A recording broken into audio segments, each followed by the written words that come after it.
জুলাই আন্দোলনে অপরাধীদের ন্যায় বিচার নিশ্চিতে কোনো হুমকির পরোয়া করা হবে না জানিয়েছেন আন্তর্জাতিক অপরাধ ট্রাইব্যুনালের চেয়ারম্যান বিচারপতি নজরুল ইসলাম চৌধুরী। সকালে ট্রাইব্যুনালের দুই বিচারপতিদের সংবর্ধনা অনুষ্ঠানে তিনি ন্যায় বিচার নিশ্চিতে সবার সহযোগিতা চান।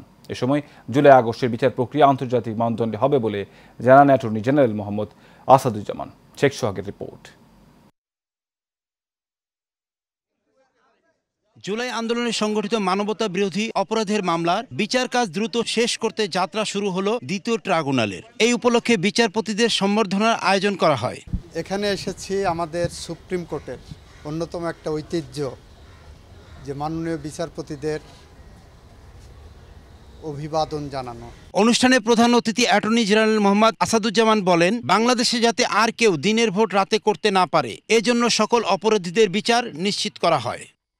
একদিকে বিগত 17 বছরে বাংলাদেশের মানুষের উপর ঘটে যাওয়া সমস্ত রকম অন্যায়, অত্যাচার, অবিচারের বিরুদ্ধে ন্যায় বিচারের যেমন প্রত্যাশা, অ্যাট দি সেম টাইম এই ন্যায় বিচার প্রতিষ্ঠায় কোনো প্রশ্নবোধক চিহ্ন যাতে না থাকে, আন্তর্জাতিক মানদণ্ডে যাতে ন্যায় বিচারটা করা হয় সেটাও নিশ্চিত করা, এটা আমাদের কাছে ট্রাইব্যুনালের কাছে, আপনাদের কাছে প্রত্যাশা।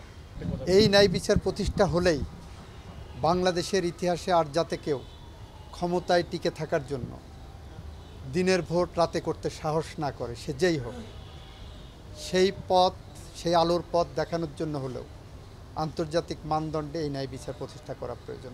এ সময় ট্রাইব্যুনালের চেয়ারম্যান বিচারপতি নজরুল ইসলাম চৌধুরী বলেন, জুলাই আন্দোলনের অপরাধীদের ন্যায় বিচার নিশ্চিতে কোনো হুমকি পরোয়া করা হবে না।